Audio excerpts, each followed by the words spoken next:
Hey everybody, Chris here from Seaflow, just doing a quick video on training with and around injuries. Everybody knows that if you want to get good at Jiu-Jitsu, you need to be consistent, you need to be on the mat. And everyone also knows that injuries are a big part of Jiu-Jitsu. Injuries keep you off the mat, therefore that will slow down your progress. So how do you work around them or work with them? Injuries are inevitable, we're going to get injured, so you need to have strategies and ways that you're going to work around them or through them. I'm not saying that you can work through or around any injury straight away. That's not the case. If you've got a catastrophic injury, if you've got a really bad neck, brain, or spine injury, or you've had a knee surgery or shoulder surgery or anything like that, the answer isn't to be back in the gym the next day. That's not what I'm saying at all. What I am saying is that as soon as you're comfortable to be back in the gym, you should be doing that, especially if your goal is to get back to Jiu-Jitsu as soon as possible and to be still improving while you're not on the mats in a full capacity. So, what you can do, especially in that initial phase where you're still pretty jacked up and you don't feel like you can get on the mat and do anything, is I would suggest once you're comfy to do so, go into the gym and just watch lessons. And what I mean by that is you can sit on the couch and watch, or you can sit on the mat and watch.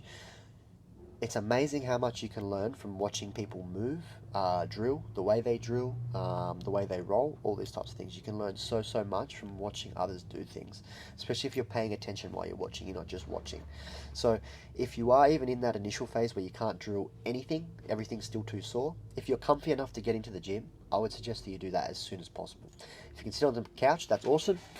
Even better, if you can sit on the mats, do that. If you can wear your training gear and sit on the mat, do that. Do whatever makes you feel like you're back in class, which is tricking your body and your mind into thinking that this is just a normal day at training, that you can. Alright, it might not sound like much, but Jiu-Jitsu is full of one percenters, and these little one percenters will make you better and will get you back on the mat faster. However, once you're past that initial phase, where you're still too jacked up to do anything, once you feel like you can do something, I would suggest you get into the gym and start drilling anything that you physically can that isn't going to aggravate your injury, cause you pain, or make it worse. Okay, so let's use the example of a knee injury. This happened to me, for example. I blew my knee out pretty bad once, and it was essentially like an 18-week recovery, so just over 4 months. And the first 2 weeks, 3 weeks even, I couldn't do any drilling, so I came in and just watched. After that 3 weeks, I was able to drill. I just couldn't do any hip escapes. I couldn't do any lower body stuff. No guard work, no takedowns, no sweeping. Passing was a little weird, especially going through half guards and stuff like that. You're getting your leg caught up. Inward rotation would really bother my knee. So I was pretty much limited to upper body stuff, and what I chose to practice, get good on, and this was with the assistance of my coach Matt Jones, who helped me tons, not only through my injury but in all of my jiu-jitsu, was I practiced my upper body frames for escaping side control. And what I did there was, again, practice my bone stacking, getting good strong frames and structures, and really understanding what's important and why I'm doing things in that position. I didn't do any hip escaping or re-guarding because, again, that was going to hurt my knee. But what I got a really good understanding of, and what was really helpful, was how to keep someone's weight off of my upper body underneath side control. And it wasn't something that it's not that I wasn't interested in it before my knee injury, it's just I wasn't forced to work on it because I couldn't do anything else.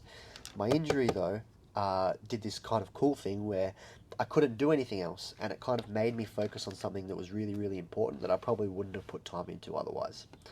So I did that, and I was drilling that, and after 8 weeks I could hip escape, and then after 8 weeks I added the portion in of the regard. Okay, so now I'd use the upper body frames and structures that I'd worked on and practiced for those 8 weeks, and I was able to implement now the regarding portion, and all of a sudden, by the time I got back from my injury, my side control escaping was better than it had ever been, which seems insane, right? Because I'd literally just been in a knee brace for 12 weeks. So there's a really good example of you can find something to do that doesn't aggravate or make your injury worse or hurt it, and still improve in jiu-jitsu. A lot of people think that you need to be rolling or be able to drill whatever you would like or your favorite stuff to be going to training. That's not true. Rolling is important. Drilling everything is important as well. But what's more important is the consistency and being in the room and understanding that you can work through things and around things. And it doesn't just translate in jiu-jitsu. This will teach you in life outside of the gym that it might not be an injury, it just could be a setback. How do I work with this setback or around this setback to either, one, better my life or get into the gym or whatever it is? It's a good lesson. So, to finish up, the message here is to, one, listen to your body. All right. Again, I wasn't saying get back into the gym ASAP no matter what your injury is and get drilling. That's not the answer. Listen to your body. But the second that you know that you can get back in there and you can do something, I suggest that you should do that, because the more time you spend away from jiu-jitsu, the harder it will be when you get back. And the amount of people I've seen who get injured, they take 6-8 weeks off and then they just never come back, is pretty high, especially the newer you are. So don't let your injuries stop you from your training or get in the way of your goals. They're just a hurdle that you need to jump over, sorry, and if you can't jump over it, move around it. All right. The answer isn't to be like, okay, there's the hurdle, can't go around it, I'm going to go back. The answer is either go over it, go around it, go under it. But there's a way. You've just got to find the way. And if you don't know the way, or you don't know what you should be doing, ask your coaches. They're there for a reason. You pay them to give you knowledge and tips for your jiu-jitsu learning. So use that. Hopefully that was all helpful to you. Again, being consistent on the mat is the number one thing that will get you good at jiu-jitsu. And if you're injured and you're not on the mat, you can't be consistent. So working around these things, understanding when you can work around these things is really, really important. Hopefully everyone got something from that and it was valuable, and hopefully none of you are injured, and at the very least, if you do get injured, you'll have now a way to keep improving and work around your injuries. Thanks, guys.